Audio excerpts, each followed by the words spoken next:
অনেকে রাগ করে বলে ফেলে যে আমি মারা গেলে তুই আমার জানাজায় আসিস না, আমার চেহারা দেখিস না, এমন কথাও তো শোনা যায়। এই মানুষটা সবার জানাজায় যেতে পারে, নিজের মায়ের পেটে রক্তের ভাইয়ের জানাজায় যেতে পারছে না আজকে, ওই রাগের কারণে, ওই ক্ষোভের কারণে। কোন দুঃখে আজকে ভাই ভাই একটু জাগার জন্য একজন আরেকজনের চেহারা দেখতে রাজি হচ্ছি না? কোন কোন কোন সে সম্পদ যেটার জন্য আজকে এক মার পেটের ভাই বোন একজন আরেকজনের চেহারা দেখতে রাজি হচ্ছি না? আমি শ্রদ্ধার সাথে বলি, এই এলাকা সম্পর্কে আমার কোনো জানা নাই, জ্ঞান নাই, ধারণা নাই, তবে আমার মন চাচ্ছে বলতে, তাই বললাম।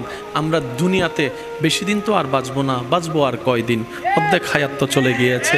ওই যে কবরে শুয়ে থাকবো, আজকে হাজার মানুষ শুয়ে আছে কবরে, সেই কবরে আপনি আমি শুয়ে থাকবো, কেউ খবরও নিবে না, জিজ্ঞেসও করবে না। এ দুনিয়া এত ব্যস্ত, জিয়ারত করার মতো মানুষের টাইম নাই। কথা বলেন ঠিক কিনা? আমি অনুরোধ করে বলি, আপনারা ভাই ভাই ভাই বোনে চাচা যারা যে ঝগড়া লেগেছেন, বিশ্বাস করেন এই ঝগড়াটা আপনাদের নয়, এটা মিস্টার শয়তানে আপনাদের ভিতর প্যাঁচ লাগাই ঝগড়া লাগাই দিয়েছে। কথা বলেন ঠিক কিনা? অনেক এলাকার মানুষকে দেখবেন দুই ভাইয়ের দ্বন্দ্ব হলে মাঝখানে গিয়ে একটু কান পরা দেয়, একটু তোলা দেয়, এমন এমন কিছু কথা বলে যেন দুই ভাই ঝগড়া লেগে যায়। বাস্তবতা দেখা যায় ওই দুই ভাইয়ে 10 বছর মামলা টানাটানি করেছে, তৃতীয় নম্বর ব্যক্তিটা দোনোজন থেকে টাকা খেয়ে লাখ টাকা থেকে কোটিপতি হয়ে গিয়েছে, এমনও পর্যন্ত মানুষ আছে। তো মানুষ তো আমরা, রাগ তো থাকবেই, অভিমান তো থাকবেই, মান অভিমান তো থাকবেই, ভালো লাগা খারাপ লাগা তো সবারই থাকবে, সবই তো মানুষ, ঠিক না? তো সেজন্য দিনও আছে, রাতও আছে, গ্রীষ্মকালও আছে, শীতকালও তো আছে, কালের পরিবর্তন সবকিছুই তো হবে। আমি শ্রদ্ধার সাথে বলি, যা হওয়ার হয়ে গেছে, বাদ দেন না, একটু একটু বাদ দেন না। আল্লাহর দিকে তাকিয়ে বড় হয়ে ছোটকে একটু মাফ করে বুকের মধ্যে টেনে নেন।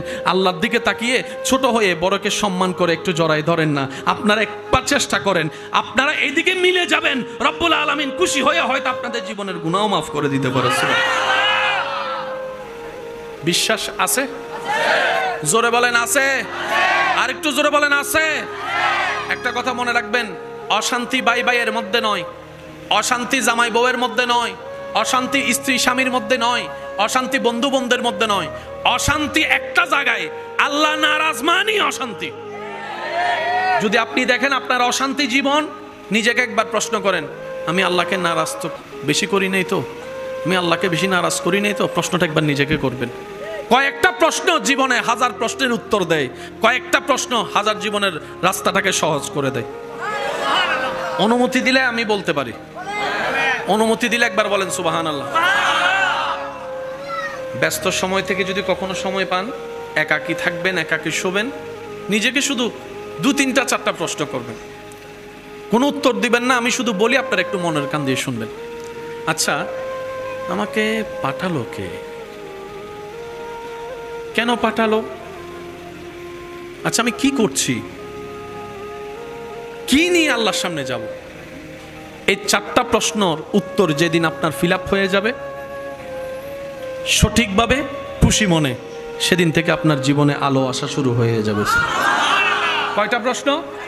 একটু সবাই বলি, কয়টা? একদম সিম্পল প্রশ্ন। আচ্ছা, আমাকে কে পাঠালো? কেন পাঠালো? আর আমি কি করছি? কি নিয়ে যাব? এবার বলেন, কে পাঠালো? তাহলে উত্তর জানা আছে। কেন পাঠালো সেটাও বুঝতে পারবেন। কি করছি প্রশ্নটা করার সাথে সাথে আপনার অতীত বর্তমান আপনার চোখের সামনে চলে আসবে। কি নিয়ে যাব এই প্রশ্ন করার সাথে সাথে আপনার কবর হাসর কেমন হতে পারে অনুমান আপনার হয়ে যাবে। যে নিজেকে শুধরানোর কাজে লেগে যায়, রব্বুল আলামিনও তাকে শুধরানোর জন্য রাস্তা সহজ করে দেয়। বলেন না সুবহানাল্লাহ। যে বাবা সারা জীবন কষ্ট করে, রাত দিন হারাম করে, মাথার গাম পায়ে ফেলে, নিজে না খেয়ে, একটা গেঞ্জি দিয়ে 1 বছর কাটিয়ে, 1 জোড়া জুতা দিয়ে 1 বছর কাটিয়ে, যে বাবা তিলে তিলে তিলে তিলে তিলে সন্তানরা সুখে থাকবে এই স্বপ্ন আশা নিয়ে সম্পদ জুড়িয়ে বাঙ্গাগরকে 10 তলা বিল্ডিং বানিয়ে দিল, বাস্তবতায় দেখা যায় অনেকেই সাক্ষী আছেন, দেখেছেন কিংবা শুনেছেন পত্রিকা কিংবা নিউজের মাধ্যমে, অনেক সময় এমনও দৃশ্য আমাদের সামনে চলে আসে, সেই বাবার লাশটা সন্তানরা ঘরে ঢুকাতে দেয় না। ঘরে ঢুকাতে দেয় না। এমনও পর্যন্ত দৃশ্য দেখা যায়, বাবার জানাজার সেই টাইমটা নিয়ে হিসাব না করে কবরের জায়গাটা কোথায় দিবে সেই সিদ্ধান্তটা না নিয়ে এক ভাই আরেক ভাইয়ের সাথে, এক ভাই এক বোনের সাথে ঝগড়ায় লিপ্ত হতেই আছে, লিপ্ত হয়ে সময় নষ্ট করতেই আছে। এমনও পর্যন্ত দেখা যায় লাশটাকে সামনে রেখে জায়গা সম্পত্তির ভাগ বোটারা নিয়ে ব্যস্ত হয়ে থাকে। আওয়াজ দিয়ে বলুন ঠিক কি না? ব্যস্ত হয়ে থাকে। শুধু তাই নয়, এমনও পর্যন্ত দেখা যায় যিনি জায়গা কিনেছেন ওনার জায়গায় ওনাকে দাফন করা হচ্ছে না, ওনার জায়গায় কিনা জায়গায় ওনাকে দাফন করা হচ্ছে না। সন্তানকে জিজ্ঞেস করে, কেন আপনারা দাফন করতে চাচ্ছেন না? বলে যে ওনাকে দাফন করলে সেটা কবর হয়ে যাবে, কবরের উপর তার বিল্ডিং মার্কেট করা সম্ভবপর নয়। একটা কবরের জন্য এত বড় জায়গা নষ্ট করার কি দরকার? কোন একটা কোনায় জায়গা নিয়ে আমার বাবার লাশটা দাফন করে ফেলবো। কারা বলছে? ওই সন্তানেরাই যাদের স্বপ্ন পূরণ করার জন্য এই বাবা নিজের সমস্ত স্বপ্নকে বিলীন করে দিয়েছে। তাদেরকে খাওয়ানোর জন্য নিজের বাবাটা কিছু খায় নাই, এমনও দিন পার করেছে। হাজার চাওয়া স্বপ্নকে মাটির নিচে দাফন করেছে শুধু একটা আশায়, আমার সন্তানের স্বপ্নগুলা পূরণ হোক, আমার ছেলে মেয়ের স্বপ্নগুলা পূরণ হোক। আমি কখনো ভালো করে পড়ালেখা করতে পারি নাই, এমন বাবাও অনেকেই আছে যারা সন্তানকে বিদেশের মধ্যে পাঠিয়েছেন পড়ালেখা করানোর জন্য। কথা বলেন ঠিক কি না? বাস্তবতা দেখা যায় এই মায়ার কোনো দাম নাই, এই ভালোবাসার কোনো দাম নাই, এই মমতার কোনো দাম নাই। রব্বুল আলামিন বলে, বান্দারে কাদের জন্য কি করলি, কাদের জন্য কি করলি, কার জন্য কি করলি? আরে আমার বান্দা, তুই যাদেরকে খুশি রাখার জন্য নিজের সারাটা জীবন নষ্ট করে দিয়েছিস, তার 10 ভাগের 1 ভাগ যদি আমি স্রষ্টাকে খুশি করার পিছনে লাগাতি, আমি আল্লাহ তোকে দুনিয়াও দিয়ে দিতাম, আখিরাতও দিয়ে দিতাম, জান্নাতও দিয়ে দিতাম। সুবহান। সেজন্য রব্বুল আলামিন বলে, বান্দা কখনো কারো বিচারক হইও না। বিচারক জায়গাটা বড় মারাত্মক কঠিন। যদি ন্যায় বিচারের মধ্যে ন্যায় বিচার করতে না পারো কোরআন সুন্নাহ মোতাবেক, কাল হাসরের ময়দানে সেটার জন্য তোমাকে ধরাও পাকড়াও করা হবে। সেজন্য বিচারক হতে যেন না। সবসময় নিজেকে বলবেন আমি আসামি। সবসময় নিজেকে বলবেন কি? আমি আসামি, আমি আসামি। আসামি সবসময় মাথা কি করে রাখে? জোরে বলেন, আসামি সবসময় মাথা কি করে রাখে? চোখ কি করে রাখে? আওয়াজ কি করে রাখে? নিচু করে রাখে। এই চিন্তা নিয়ে যদি আমরা এখন চলি, কালকে থেকে দেখবেন এই এলাকার অর্ধেক সমস্যা।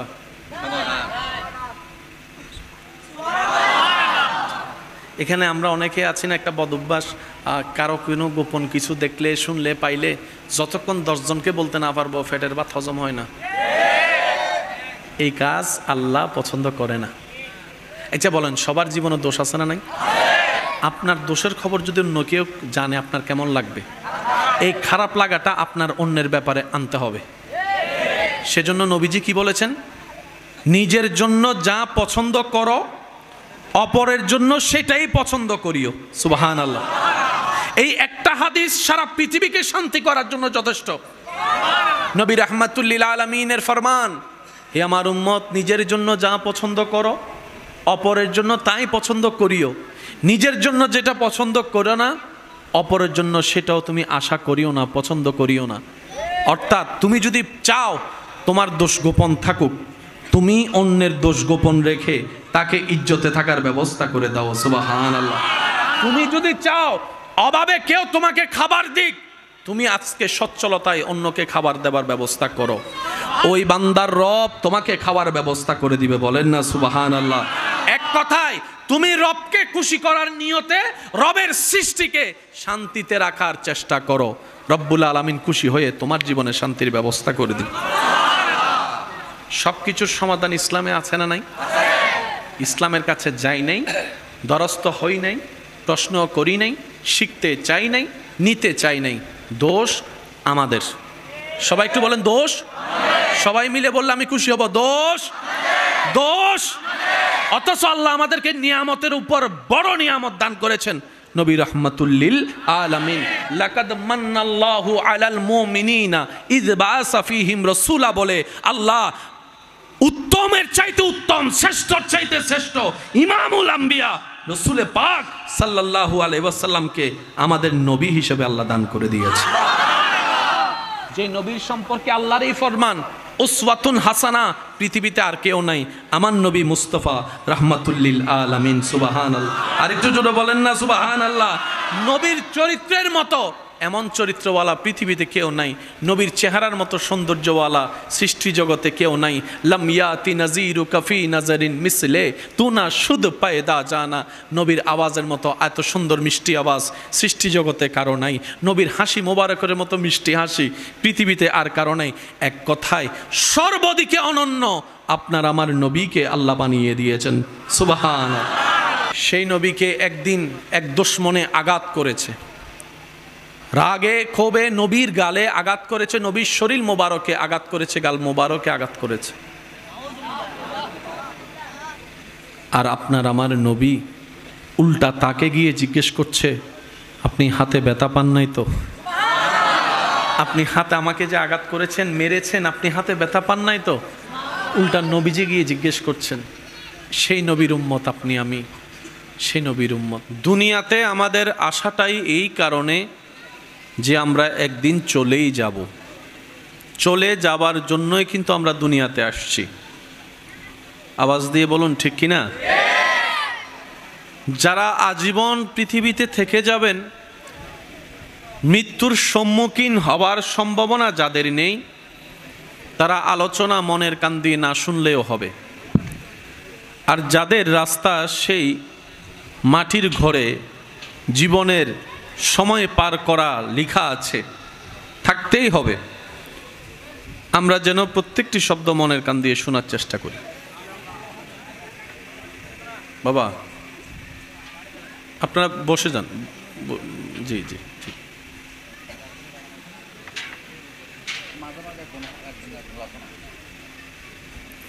এমনভাবে একবার মারহাবা বলেন, মারহাবা বলার পরে চতুর্দিকের আওয়াজ যেন একদম কমে যায়। একবার বলেন মারহাবা, আরেকবার বলেন মারহাবা।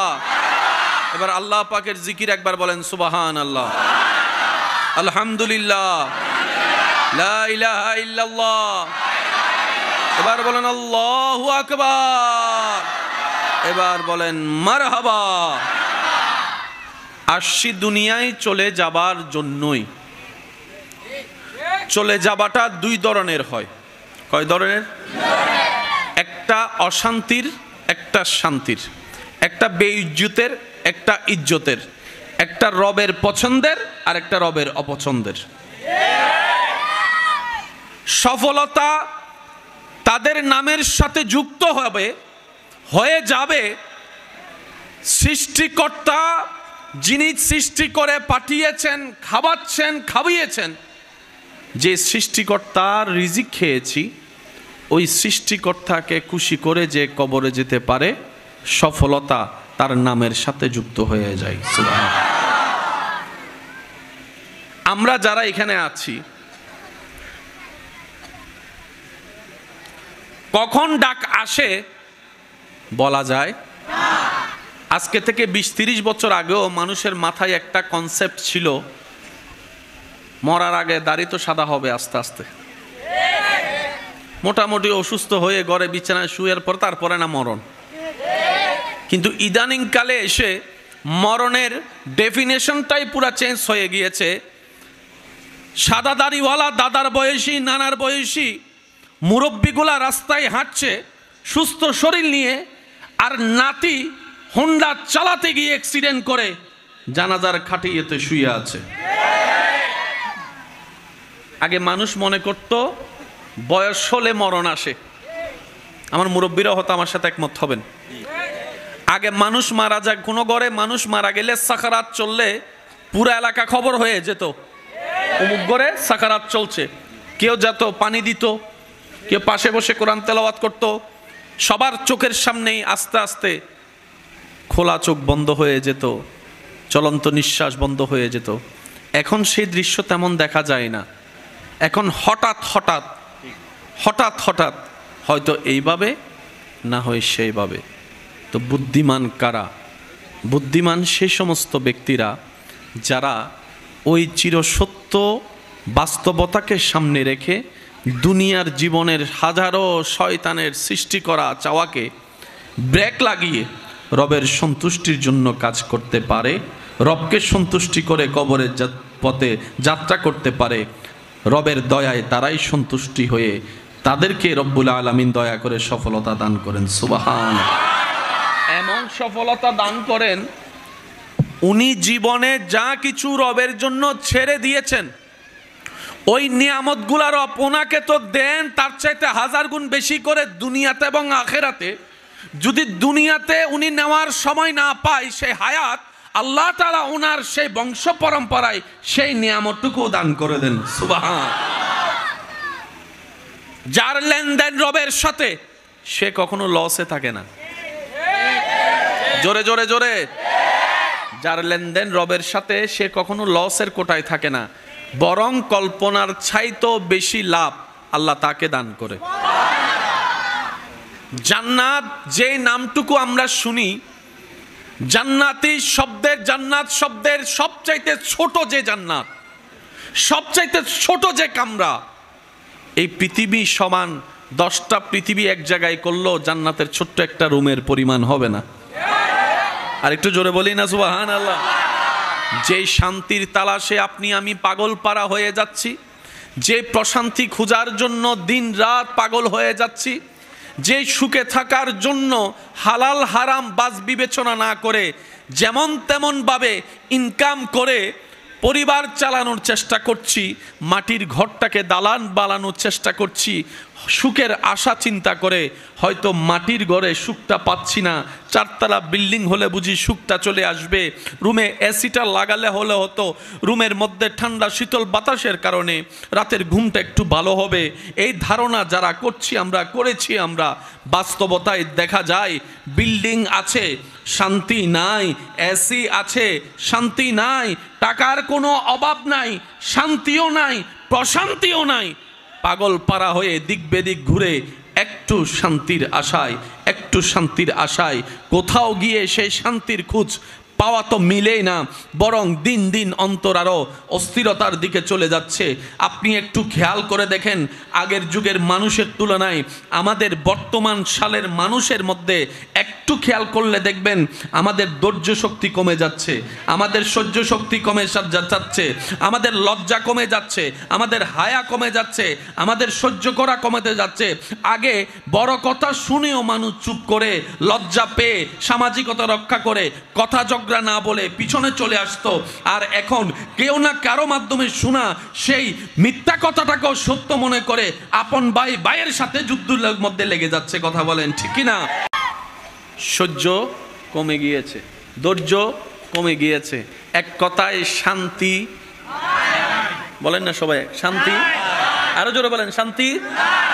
বড়র শান্তি, আমি বলবো আপনারা শুধু জোরে জোরে বলবেন, বড়র শান্তি, ছোটদের শান্তি, বুড়ার শান্তি, যুবকের শান্তি, স্বামীর মনে শান্তি, স্ত্রীর মনে শান্তি, গরিবেরও শান্তি নাই, বড় লোকেরও।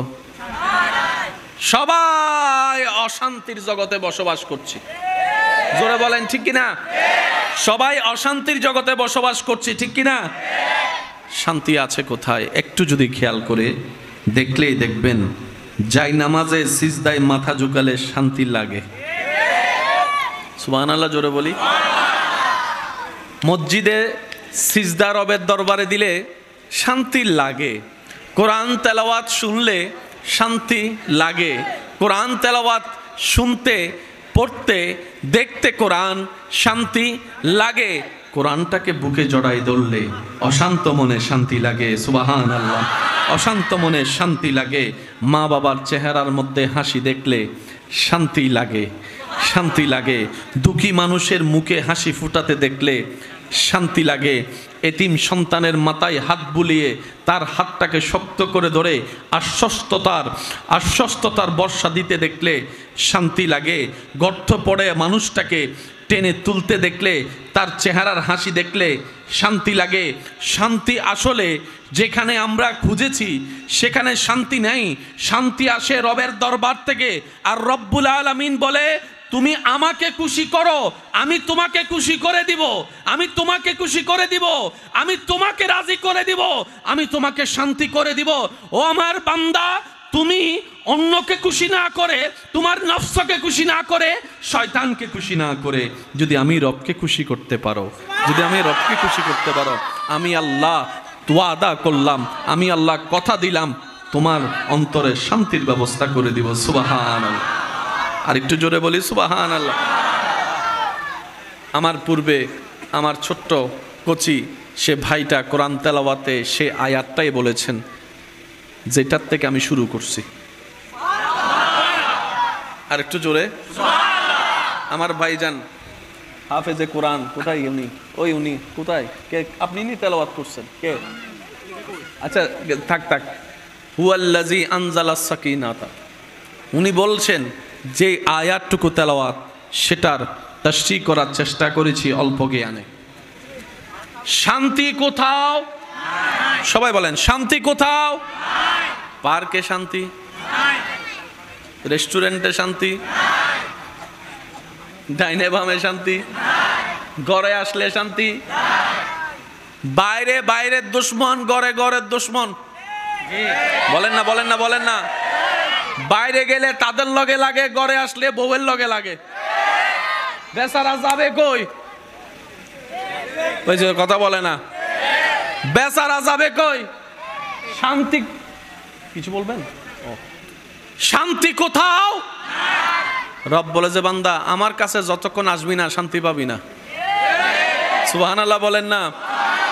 আল্লাহ তোমার কাছে যাওয়া মানে তো সারা জীবন শুনেছি, তোমার কাছে যাওয়া মানে মৃত্যুবরণ করা, তোমার কাছে যাওয়া মানে কবরে যাওয়া। আল্লাহ পাক বলে যে আমার কাছে আসা মানে কবরে যাওয়া নয়, আমার কাছে আসা মানে মৃত্যুবরণ করা নয়, আমার কাছে আসা মানে তোর ব্রেন দিয়ে তোর মন দিয়ে শয়তানকে লাথি মেরে দূরে ফেলে আমি আল্লাহর রহমতের দিকে নিজের স্বইচ্ছায় আশাই হচ্ছে আমি রবের দিকে আসা। সুবহানাল্লাহ। গুনাহ করলে কি করতে হয়? মাশাআল্লাহ মাশাআল্লাহ বলেন, সবাই বলেন সবাই বলেন।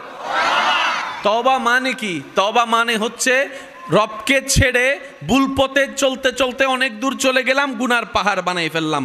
এই তওবা হচ্ছে, তওবা মানে হচ্ছে ওই ভুলতে পথ থেকে আবার ফিরে রবের পথে ফিরে আসার নামেই হচ্ছে তওবা। সেজন্য তওবা করলে শান্তি আসে। সুবহানাল্লাহ বলবেন না? তওবা করলে শান্তি আসে। কেন আসে? তওবা করলে গুনাহ মাফ হয়, তওবা করলে রবের রহমতের নজর পাওয়া যায়, তওবা করলে নেকির পাল্লা ভারী হয়, তওবা করলে কালি মন পরিষ্কার হয়, তওবা করলে চিন্তার মধ্যে সৌন্দর্যতা আসে, তওবা করলে ধৈর্যের লেভেল বাড়তে থাকে, তওবা করলে সহ্য ক্ষমতা বেড়ে যায়, তওবা করলে মনটা উদার হয়ে যায়, তওবা করলে মনের বিশালতা বেড়ে যায়, তওবা করলে অন্য অপরাধ করলে ক্ষমা করার যে ইচ্ছাটা থাকে না সেই ইচ্ছাটা বেড়ে যায়, তওবা করলে সৃষ্টির প্রতি প্রেম মায়া ভালোবাসা বেড়ে যায়, তওবা করলে যে টাকা পায় তাকে টাকা থাকার পরও সামর্থ্য থাকার পরও দেওয়ার যে ইচ্ছা থাকে না সেই ইচ্ছাটা সৃষ্টি হয়ে যায়। এক কথায় তওবা যত করা হয় বান্দা তত রবের রহমতের দিকে এগোতে থাকে, যত বান্দা রবের রহমতের দিকে এগোতে থাকে তার জীবনটা তত অগোছানো থেকে গোছাতে থাকে, অসুন্দর থেকে সুন্দর হতেই থাকে। বলেন সুবহানাল্লাহ। আল্লাহ তাআলা আমাদেরকে সেই নিয়ামত নেওয়ার তৌফিক দান করুক। একটা কথা মনোযোগ দিয়ে শ্রবণ করবেন, এখানে যারা আছি আমরা যে কথাগুলা এতক্ষণ বলছি এগুলার ভিতর আমরা সবাই আছি না নাই? সবার জীবনের সাথে মিল আছে না নাই? আগে শুনতাম বাহিরে অনিরাপদ হলেও, বাহিরে নিরাপত্তা না থাকলেও ঘরে আসলে নিরাপদ। আর এখন শোনা যায় মায়ের হাতে সন্তান খুন, সন্তানের হাতে মা বাবা খুন।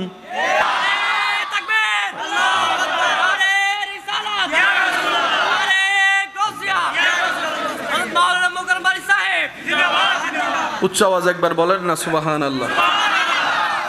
আমার কথা কি আপনারা কষ্ট নিচ্ছেন?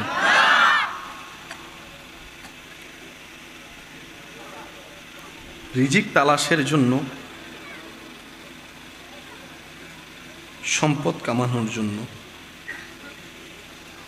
দুই বেলা খাওয়ার জন্য আমরা যেই পরিমাণ পরিশ্রম করি, যেই পরিমাণ সময় ব্যয় করি, যেই পরিমাণ ওভার পরিশ্রম করি তার 10 ভাগের 1 ভাগ যদি রাজ্জাককে খুশি করার পিছনে সময় দিতে পারতাম, স্রষ্টাকে রাজি করার পিছনে সময় দিতে পারতাম। রিজিক তালাশের জন্য যে পরিশ্রম করি সকাল 8টা থেকে রাতের 8টা-9টা পর্যন্ত, সারা জীবনের এই রিজিকের তালাশের পরিশ্রমের 100 ভাগের 1 ভাগও যদি রাজ্জাককে সন্তুষ্টি করার পিছনে দিতে পারতাম, তাহলে আমাদের জীবনটা কতই না সুন্দর হয়ে যেত, আমাদের কবর হাসরটা কতই না সুন্দর হয়ে যেত। আল্লাহ তাআলা আমাদের সবাইকে ওই নিয়ামত অর্জন করার তৌফিক দান করুক, আমিন। একটা হচ্ছে সাধারণ বান্দা, যেমন বলেন না, আর একটা হচ্ছে আশেক বান্দা। সাধারণ বান্দা, আশেক বান্দা, আসমান জমিনের পার্থক্য। সাধারণ বান্দার দিকে তাকালে আফসোস আর আফসোস দেখবেন, হতাশা আর হতাশা দেখবেন, আপত্তি আর আপত্তি দেখবেন। আশেক বান্দাদের দিকে তাকালে দেখবেন প্রেম আর প্রেম, শুকরিয়া আর শুকরিয়া, ধৈর্য আর ধৈর্য। বলেন না সুবহানাল্লাহ। সাধারণ বান্দা 1 কোটি বছর পরিশ্রম করে যেখানে যেতে পারে না, যত দূর পৌঁছাতে পারে না, একজন আশেক বান্দা রবের দরবারে প্রেমের সিজদা দিয়ে তার চাইতে বেশি দূর চলে যায়। আর একটু জোরে বলি না সুবহানাল্লাহ। সাধারণ বান্দা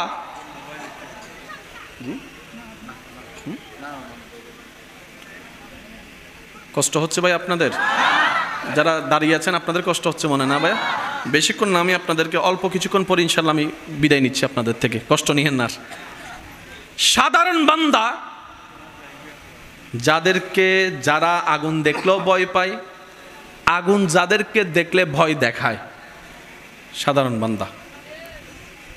আশেক বান্দা আগুন দেখলে রবের নামে হাসি মুখে ঝাঁপ দিতেও রাজি আছে, সুবহানাল্লাহ। আবার আগুনও ওনাদেরকে মেহমানদারি করতে প্রস্তুত থাকে।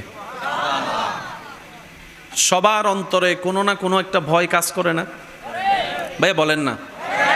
কারো পড়ালেখার ভয়, কারো পরীক্ষার ভয়, কারো চাকরির ভয়, ব্যবসার ভয়, সংসারের ভয়, স্বামীর ভয়, স্ত্রীর ভয়, এর ভয়, ওই ভয়, কত ভয়, এই ভয়, বাঘের ভয়, ভাল্লুকের ভয়, কি টিকটিকির ভয়, তেলাপোকার ভয়। একটু বলেন না রে ভাই, আছে না, আছে না? বুঝবেন সাধারণ বান্দা। আরেকজন বান্দা রবের এমন আশেক বান্দা, মাছে গিলে খেয়েছে, পেটের ভিতরে আছে। प्यार से कहो ना यार सुबहान अल्लाह, दिल खुल के बोलो सुबहान अल्लाह। আরেকজন রবের বান্দা যাকে মাছ গিলে খেয়েছে। আমরা জানি অক্সিজেন ছাড়া কেউ বাঁচতে পারে? পেটের ভিতর কি আলো না অন্ধকার?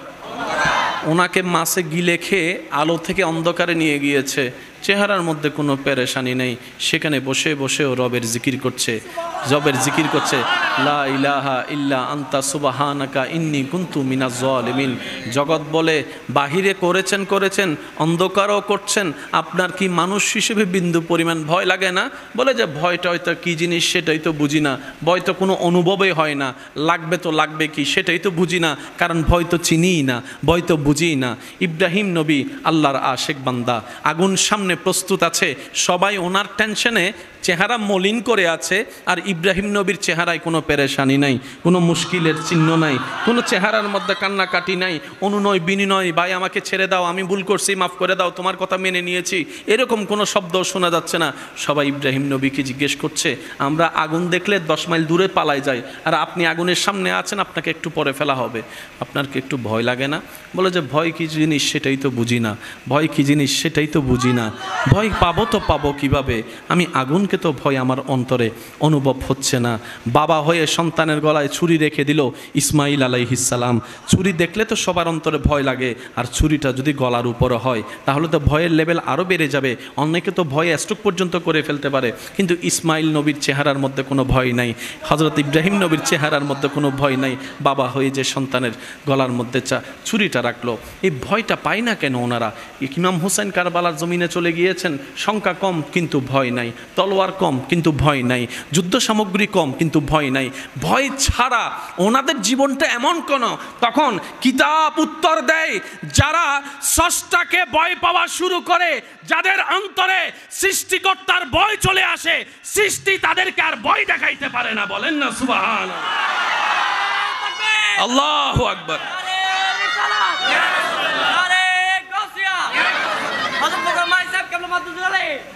উচ্চ আওয়াজ একবার বলেন সুবহানাল্লাহ। যাদের অন্তরে রবের ভয় আছে, তাদের অন্তরে আগুনের ভয় নাই, মাছের ভয় নাই, ছুরির ভয় নাই, রোগের ভয় নাই, অভাবের ভয় নাই, আক্রমণের ভয় নাই, হামলার ভয়, আর একটু জোরে বলতে হবে, হামলার ভয়, তৃষ্ণার ভয়, ক্ষুধার ভয়, আক্রমণের ভয়, সম্পদ হারানোর ভয়, সম্পদ হারানোর ভয়, সন্তান হারানোর ভয়, স্ত্রী হারানোর ভয়, স্বামী হারানোর ভয়। আর জগৎ জানে, যার অন্তরে ভয় নাই তার অন্তরে টেনশন নাই, যার অন্তরে টেনশন নাই তার মনের মধ্যে অশান্তি নাই, যার মনে অশান্তি নাই তার মনে শান্তি আসবেই। এটাই তো বাস্তবতা, বাহ্যিক চোখে দেখা যায়। কিন্তু রব্বুল আলামিন বলে, তোর মনের মধ্যে যেহেতু তুই আমাকে ভয় করিস, ইত্তাকুল্লাহ আয়াতকে আমল করেছিস, বান্দারে আমি আল্লাহ দয়া করে সৃষ্টি জগতের ভয় থেকে তোকে মুক্তি দান করতে করতে এমন মুক্তি দান করলাম, কবরের ভয় থেকেও মুক্তি দান করে দিলাম, হাসরের ভয় থেকেও মুক্তি দান করে দিলাম, জাহান্নামের ভয় থেকেও আমি আল্লাহ দয়া করে তোরে মুক্তি দান করে জান্নাত করে দিলাম। তারাই ভয় থেকে মুক্ত যারা রবকে ভয় পায়। আর একটু জোরে বলেন, আল্লাহ আমাদেরকে নিয়ামত দান করুক। অনেকের মুখে আমিন বলতে কষ্ট হচ্ছে। আল্লাহ আমাদেরকে নিয়ামত দান করুক। সবার অন্তর আল্লাহর ভয়, নবীর প্রেম দিয়ে আলোকিত করে দিক। আল্লাহ আমাদেরকে দুনিয়া সৃষ্টির ভয় থেকে বেঁচে থাকার তৌফিক দান করুক। হদুন ডরাইলে তো এনও আছে, নিজের এলাকাত রাইতো 2টা বাজাইলে কুত্তজ্ঞ দেইলেই তারিখ কেন ওই তো কেটে দেয় অনারেন্ডে নাই ফানলার কেন ইল্লে করে সুবগরিতে কুন্দা বাজা কেন জোর হন না আছে না ইটা রোড আর ভাই রোডল দিবে কুত্ত দুই ইতি দেখি রাইতর বাজারতে 12:30 একটা 2টা ইদি ইউত আইছিতে তারিখ কেন ওই বন্ধুর অদস্ত বাইরেও শোনা ই দে এদু রাতে ফোন কা করর আদে দুয়াতি দেখি দে আছে না হতেই তো হরাইতো না তো কুত্ত এলাকার মানুষ চিনে মাথা আরো জোর হনা কুত্ত এলাকার মানুষ কিন্তু হন স্কুল ভার্সিটিত ন পড়ে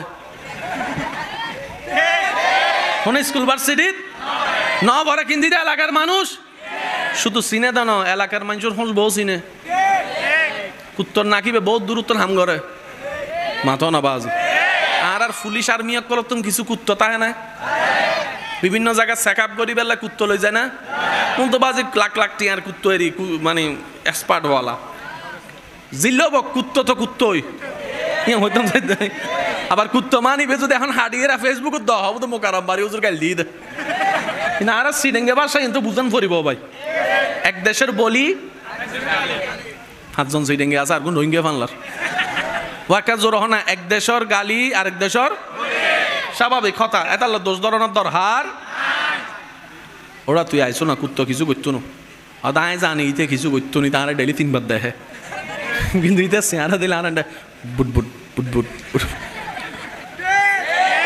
তুই একখানা আইসো না ওয়া কেয়াল করছি হতান তুই একখানা আইসো না আচ্ছা আসি বন্ধু আইও না এখন দেই দিতে আটের কিরে ডর না লাগের হতে না বন্ধু আছে তো তো কুত্ত হরাইতে চাইলে দুজনের কুত্তর হরাই না পারে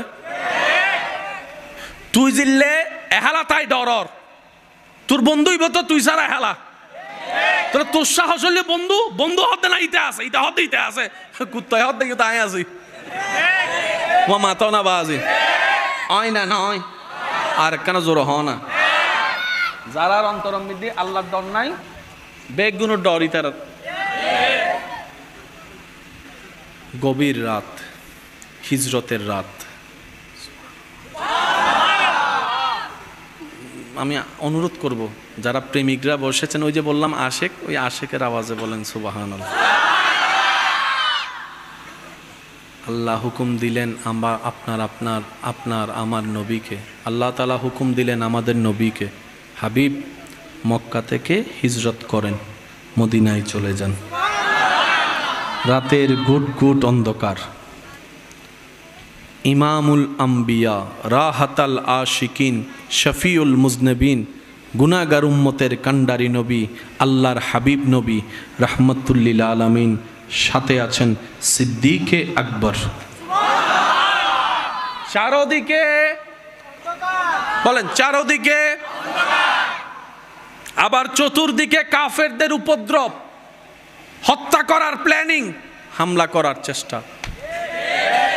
এখনো যে পাহাড়ে উঠতে গেলে সিঁড়ি থাকা সত্ত্বেও 3-4 ঘন্টা লেগে যায়, সুস্থ মানুষের কোমর হাঁটু ব্যথা হয়ে যায়, সেই তখন সিদ্দিকে আকবর আর নবী রহমতুল্লিল আলামিন আল্লাহর হুকুমে সে পাহাড়ে উঠেছেন।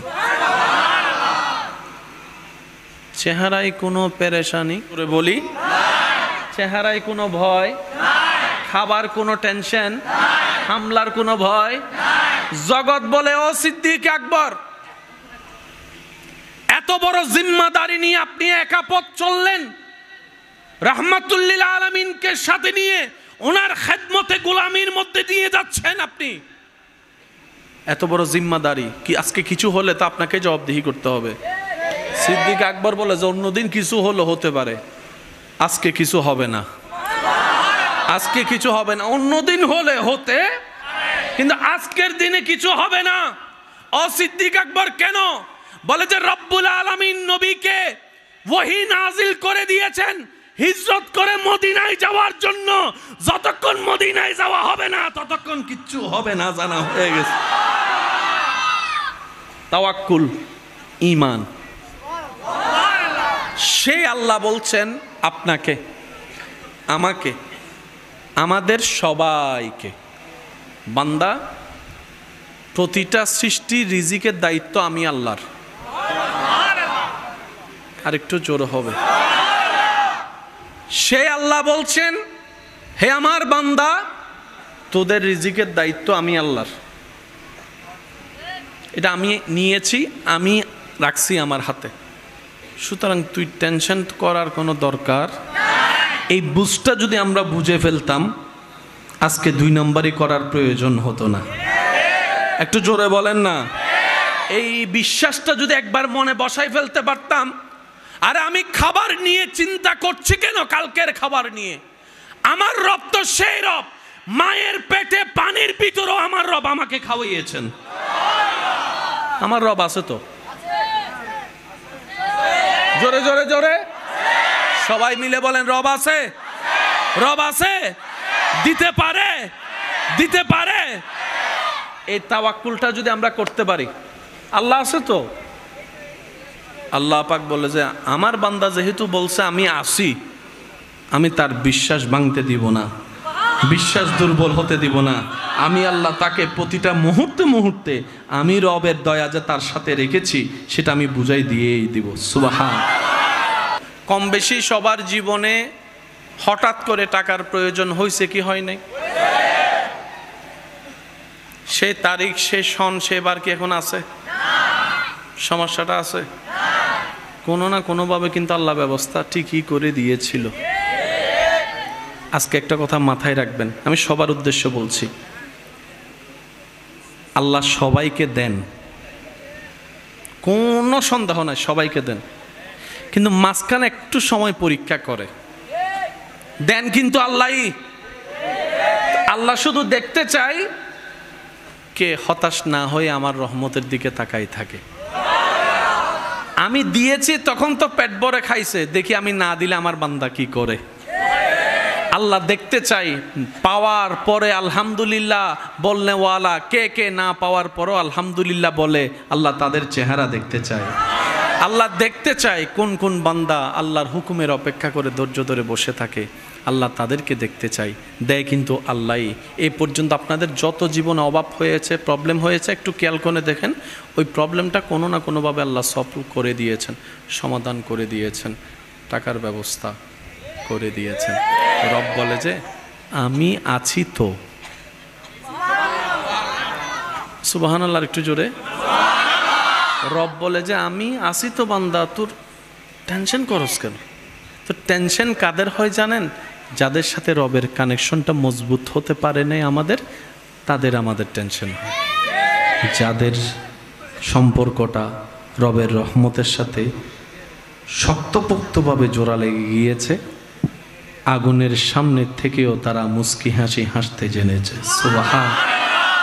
টেনশন বলতে কোনো শব্দ ওনাদের।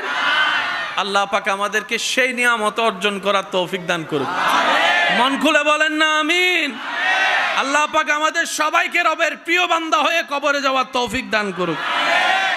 এবার আমি বলবো, আপনারা শুধু আমাকে উত্তর দিয়ে সহযোগিতা করবেন। পারবেন তো ইনশাআল্লাহ? রিজিকের মালিক আছে?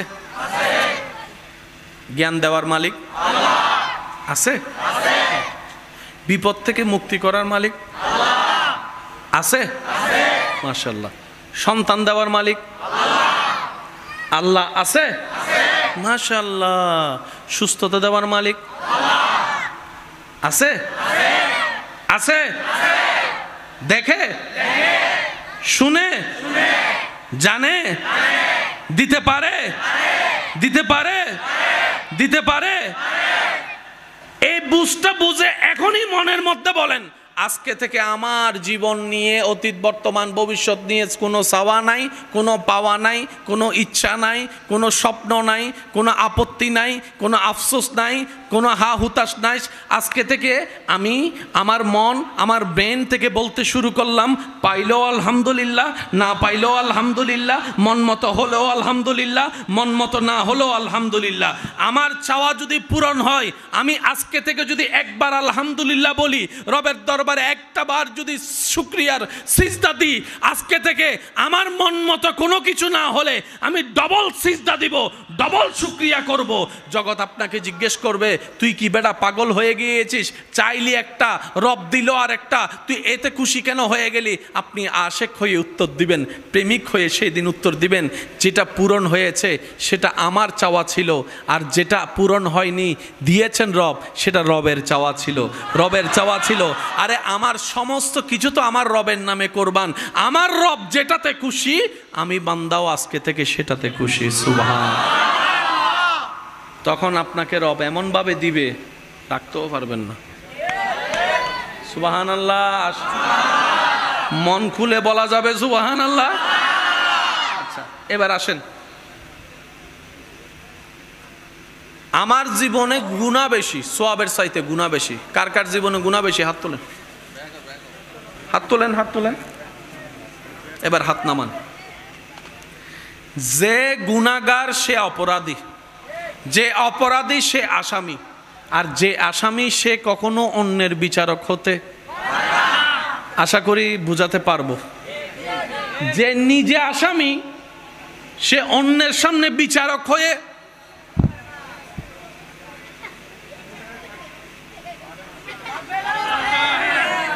অপরাধীর মাথা সবসময় থাকতে হবে, চোখ থাকতে হবে, আওয়াজ থাকতে হবে, আওয়াজ থাকতে হবে। আর যদি এটা না হয় তাহলে ও সিটাঙ্গে ডালে কি হম বলিব, সোরোর মার, সোরোর মার বল করা মানে আবার জিরাবরে সোরোর মা মনে নগজু, জিরাবর গলাইবে কি নামাতে ওয়া বিদেবের টাইম এসি তো, আর জ্বালাইতেন না শেষ ভালো যার সব ভালো তার কেন জোরে জোরে হন, জিরাবর গলাইবে কি আর জীবন বরের নিধি সোরোর মার যদি হন তো জিরাবরে যদি যাইরে ফিরে শুরু করন, তোর গলা যাতে বড় তুই সোরোর মা ভাল্লার ইল্লে কিছু উল্টো ফুল্টো বুঝিলে জামিলে আছে না? কেন জোরে হন না? আছে না? একবার জোরে বলেন মারহাবা, আর একটু জোরে বলেন। রব দিতে পারে, তাহলে আমাদের নিতেও জানতে হবে। কি বলেন আপনারা? এবার যে কথাটা আমি তুলেছি একটু শেষ করি। অপরাধী যে আসামি, যে তার মাথা নিচু থাকাটাই স্বাভাবিক, চোখ লজ্জায় নিচে থাকাটাই স্বাভাবিক, আওয়াজটা ছোট থাকাটাই স্বাভাবিক। সেজন্য রব্বুল আলামিন বলে, বান্দা কখনো কারো বিচারক হইও না। বিচারক জায়গাটা বড় মারাত্মক কঠিন। যদি ন্যায় বিচারের মধ্যে ন্যায় বিচার করতে না পারো কোরআন সুন্নাহ মোতাবেক, কাল হাসরের ময়দানে সেটার জন্য তোমাকে ধরাও পাকড়াও করা হবে। সেজন্য বিচারক হতে যেন না, সবসময় নিজেকে বলবেন আমি আসামি, সবসময় নিজেকে বলবেন কি? আমি আসামি, আমি আসামি। আসামি সবসময় মাথা কি করে রাখে? জোরে বলেন, আসামি সবসময় মাথা কি করে রাখে? চোখ কি করে রাখে? আওয়াজ কি করে রাখে? নিচু করে রাখে। এই চিন্তা নিয়ে যদি আমরা এখন চলি, কালকে থেকে দেখবেন এই এলাকার অর্ধেক সমস্যা।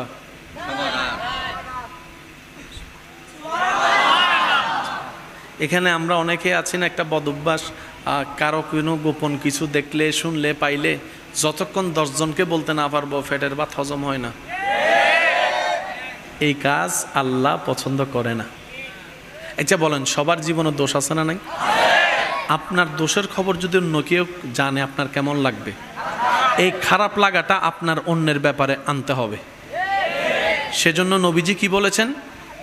নিজের জন্য যা পছন্দ করো অপরের জন্য সেটাই পছন্দ করিও। সুবহানাল্লাহ। এই একটা হাদিস সারা পৃথিবীকে শান্তি করার জন্য যথেষ্ট। নবী রাহমাতুল লিল আলামিনের ফরমান, হে আমার উম্মত, নিজের জন্য যা পছন্দ করো অপরের জন্য তাই পছন্দ করিও। নিজের জন্য যেটা পছন্দ করো না, অপরের জন্য সেটাও তুমি আশা করিও না, পছন্দ করিও না। অর্থাৎ তুমি যদি চাও তোমার দোষ গোপন থাকুক, তুমি অন্যের দোষ গোপন রেখে তাকে ইজ্জতে থাকার ব্যবস্থা করে দাও। সুবহানাল্লাহ। তুমি যদি চাও অভাবে কেউ তোমাকে খাবার দিক, তুমি আজকে সচ্ছলতায় অন্যকে খাবার দেবার ব্যবস্থা করো। ওই বান্দার রব তোমাকে খাওয়ার ব্যবস্থা করে দিবে। বলেন না সুবহানাল্লাহ। এক কথায় তুমি রবকে খুশি করার নিয়তে রবের সৃষ্টিকে শান্তিতে রাখার চেষ্টা করো। রব্বুল আলামিন খুশি হয়ে তোমার জীবনে শান্তির ব্যবস্থা করে দিবে। সব কিছুর সমাধান ইসলামে আছে না নাই? ইসলামের কাছে যাই নাই, দ্বারস্থ হই নাই, প্রশ্ন করি নাই, শিখতে চাই নাই, নিতে চাই নাই। দোষ আমাদের। সবাই একটু বলেন দোষ। সবাই মিলে বললে আমি খুশি হব। দোষ, দোষ। অথচ আল্লাহ আমাদেরকে নিয়ামতের উপর বড় নিয়ামত দান করেছেন। নবী রাহমাতুল লিল আলামিন, লাকাদ মান্নাল্লাহু আলাল মুমিনিনা ইয বাআসা ফীহিম রাসূলা বলে আল্লাহ উত্তমের চাইতে উত্তম, শ্রেষ্ঠর চাইতে শ্রেষ্ঠ ইমামুল আম্বিয়া রাসূলে পাক সাল্লাল্লাহু আলাইহি ওয়াসাল্লামকে আমাদের নবী হিসেবে আল্লাহ দান করে দিয়েছে।